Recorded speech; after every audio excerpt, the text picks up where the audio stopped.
નમસ્કાર મિત્રો, આપણી આ ચેનલમાં તમારું સ્વાગત છે। યુવાની કેવી હોય, જવાની કેવી હોય, એ ઝવેરચંદ મેઘાણી એની સૌરાષ્ટ્રની રસધારમાં લખે છે। મોજ સાથે પ્રીતિ નામની આ વાર્તા છે। આમ કહેવાય કે 300 વર્ષ પહેલાંની આ વાત। પાલીતાણાની ગારિયાધરની ગાદી ઉપર એમ કહેવાય કાંધાજીના કુંવર એમ કહેવાય સવાજી ગોહિલના એમ કહેવાય કે રાજ। એક દિવસ એમ કહેવાય કે ગારિયાધરના એમ દરબારગઢમાં એમ કહેવાય કે ડાયરો ભરાણેલો છે। મર્દાનગીની બધી વાતો હાલે છે।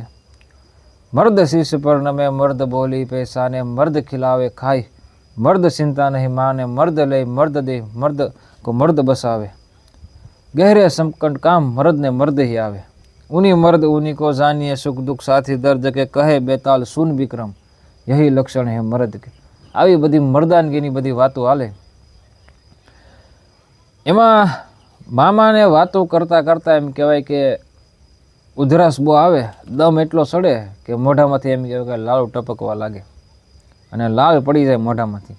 અને આ બધું સવાજી ગોહિલ એમ કહેવાય કે જોવે અને સવાજી ગોહિલ એમ કહેવાય કે મામાને કહે કે આ ઉંમરે માણાને એમ કહેવાય કે જીવવું ગમતું હશે હે? આવો દમ સડે, આવી ઉધરાસ ને એમાં મોઢામાંથી લાળું ટપકી જાય, આવું જીવવું કેવી રીતે બધાને ગમે આટલી ઉંમરે?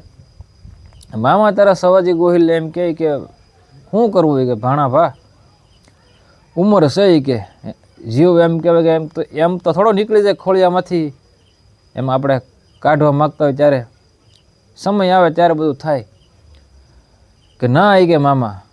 સવાજી ગોહિલ એમ એના મામાને કહે એ તો આપણે ધારી ત્યારે પોતાના ખોળિયામાંથી પ્રાણ કાઢી નાખીએ કે એમાં કાં ભગવાન આડો હાથ કરે કે। એમાં મામા સવાજી ગોહિલને કહે કે ભાણું ભા ખાલી વાતું થાય, બોલવું અને કરવું એમાં જમીન આસમાનનો ફેર છે। ખોળિયામાંથી જીવ કાઢવો હોય કે નાની માના ખેલ નથી, કરો તો ખબર પડે કે। ને સવાજી ગોહિલ તો સાંભળો કે મામા મારી 18 વર્ષની ઉંમર છે મારી, હું સવાજી ગોહિલ પ્રતિજ્ઞા લઉં છું 25 વર્ષની ઉંમરે આ ખોળિયામાંથી હું પ્રાણ કાઢી નાખી। આખો એમ કહેવાય કે ડાયરો એમ કહેવાય કે સ્તબ્ધ થઈ ગયો। મામાને એમ કહેવાય કે મોઢું એમ કહેવાય કે ઉતરી ગયું, કેમ કે એને ખબર હતી કે ભાણો છે અઠીલો છે અને સવાજી ગોહિલની પ્રતિજ્ઞા એટલે કે લોઢામાં લીટો। પછી તો એમ કહેવાય કે ગામમાં સવાજી ગોહિલ ગમે ત્યાં મસ્કરી કરી આવે, ગમે એને એમ કે વેર બાંધવાનો પ્રયત્ન કરે પણ કોઈ વેર નથી બાંધતું, ધીંગાણું નથી મળતું। ગમે ત્યાં એમ કહેવાય કે પછી યુદ્ધ કરવાનો પ્રયત્ન કરે પણ કંઈ ધીંગાણા નથી મળતા। ગામના પાદરે એમ કહેવાય કૂવા ઉપર એક વેતનું પાટિયું મૂકી અને સવાજી ગોહિલ એમ કહેવાય કે એના ઉપર એમ કે ઘોડો હાકે પોતાનો, કદાચ એ પાટિયા પરથી ઘોડો એને ડાબ છૂટે તો એમ કહેવાય કૂવામાં પડી અને મોત થાય। એટલે કે રમતું રમતા રમતા મોત મળે, આત્મહત્યા કરવા કરતાં રમતું રમતા રમતા કૂવામાં પડવાથી મોત મળે, કેમ કે ધીંગાણું મળતું નથી। આવ્યું બધું સવાજી ગોહિલ કરે, એમ કરતાં કરતાં એમ કહેવાય કે બેનને ખબર પડી કે ભાઈએ પ્રતિજ્ઞા લીધી છે અને વેડલા જોડી અને આવે ગારિયાધરને એમ કહેવાય પાદરે। જીવનમાં એવું એક પાત્ર જો હોય માનવ જીવનમાં એમ કહેવાય સ્વાર્થ વિનાનું પાત્ર, એમ કહેવાય કે હાહરિયાનું ખાતી હોય પણ એમ કહેવાય કે ઠેસ વાગે તો એમ કહેવાય કે ખમા મારા વીરને, એવા એમ કહેવાય કે એવું પાત્ર જો હોય એ બેનનું પાત્ર છે। ઠેસ વાગે તો એમ કહેવાય ખમા મારા વીરને એમ કહેવાય હાહરિયાનું ખાતી હોય પણ છતાં એને હાહરિયા એમ કહેવાય કે પિયરિયા પક્ષનું એમ કહેવાય દાસતું હોય એવું પાત્ર હોય તો બેન આવી ભાઈ ગારિયાધરના પાદર ઉપર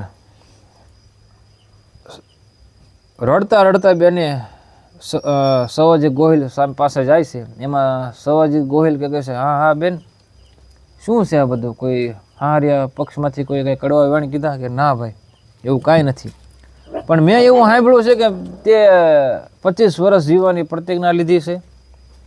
હા બેન એક રજપૂતનો દીકરો છું, પણ એ કે હું એ રજપૂતની દીકરી છું કે મને ખબર છે, પરંતુ એવી કઈ દીકરી આવી કે એના બાપનો એમ કે ટીબો ઉજળ થતા જોઈ શકે. એ કે ભાઈ હું તારી પાસે કાંઈક માગવા આવી, તું મને આપીશ? કે હા હા બેન બોલ બોલ, હું સવોજી ગોહિલ કે તું કહેતો માથું આપી દઉં. કે ના ભાઈ કે પણ એ કે મારે મારા બાપના એમ કહેવાય કે ફળિયામાં જો કુવડા રમતા હોય એવી મારી ઈચ્છા છે, તને પૂર્ણાવવાની હજી મારી ઈચ્છા છે ભાઈ. મને હું એ રજપૂતની દીકરી છું, તો તું તારી પ્રતિજ્ઞા પૂર્ણ કરજે, પરંતુ તું 5 વર્ષ વધારે જીવ એવી મારી ઈચ્છા છે. સવાજી ગોહિલ એમ કહેવાય ખડખડાટ હસે છે. તો બેન 5 વર્ષ મેં તારા કાપડામાં દીધા ન કહેવાય, લીધા કહેવાય. કે જાય કે હું તને 5 વર્ષ કાપડામાં આપું છું. કે 25 વર્ષ જીવવાની મેં પ્રતિજ્ઞા લીધી હતી, હવે આ સવાજી ગોહિલ 20 વર્ષ જીવશે. 20 વર્ષે આ ખોળિયામાંથી પ્રાણ કાઢી નાખશે. બેન બહુ કકળી, બેને બહુ સમજો, પણ સવાજી ગોહિલ માન્યો નહીં. સવાજી ગોહિલની પ્રતિજ્ઞા એટલે કે લોઢા પર લીટો. બેન એમ કહેવાય કે રડતી રડતી પછી ત્યાંથી જતી રહી ગારિયાધારથી. પછી તો બહુ ધીંગાણા કરવાના પ્રયત્ન કરે ગામમાં ગમે ત્યાં, પણ કોઈ ધીંગાણું નથી કરતું. લોહીના ટીપે ટીપે એમ કહેવાય કે જવાની એમ કહેતી હોય કે મને મરવા દે, મોતારે રમવા દે. કેમ કે એ જે યુગ હતો એ શૌર્ય યુગ હતો, સૂર્યવતાનો યુગ હતો. એવી જુવાની હતી સવાજી ગોહિલની.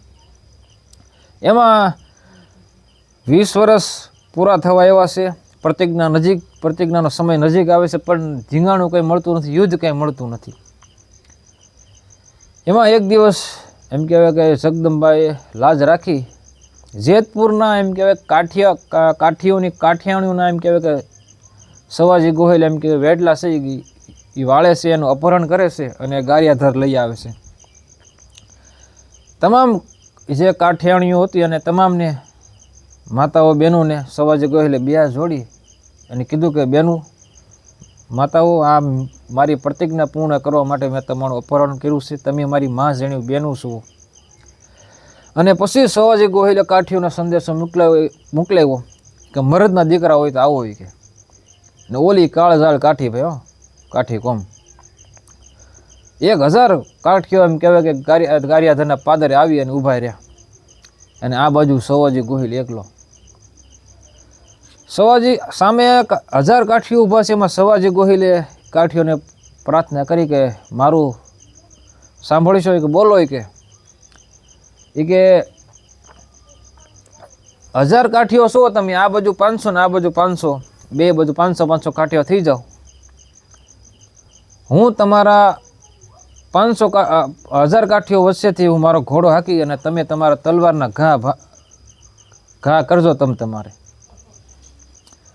કાઠીઓ કે હા મંજૂર છે અમને. કે એમાં સવાજી ગોહિલે કે સાંભળો કાઠીઓ, મેં તમારી કાઠિયાણીઓને મારા મન વસન અને કાયાથી મારી માં જણી બેન જો માની હોય તો તમારો એક પણ તલવારનો ઘા મને ન લાગવો જોઈએ. અને પછી સવાજી ગોહિલે કીધું કે થઈ જાઓ તૈયાર. ને સવાજી ગોહિલે એમ કહેવાય કે પોતાનો ઘોડો એ 1000 કાઠીઓ વચ્ચેથી હાંક્યો ભાઈ. ને આ બધું બાકા ઝીકે એમ કે તલવારનો ઘા કાઠીઓ ઝીકે, પણ એક પણ તલવારનો ઘા સવાજી ગોહિલને ન લાગ્યો. પછી એ સુરવીર કાઠીઓ સાંભળો. હોય કે મેં આ મારી ઉંમર છે, અત્યાર સુધીમાં મેં મારી રયતની મા બહેનોને, આ જગતની બેનો દીકરીઓને મારી મા જેણી બેનો દીકરીઓ માની અને જો જીવો હોય તો તમારી તલવારનો એક પણ ઘા મને ન લાગવો જોઈએ.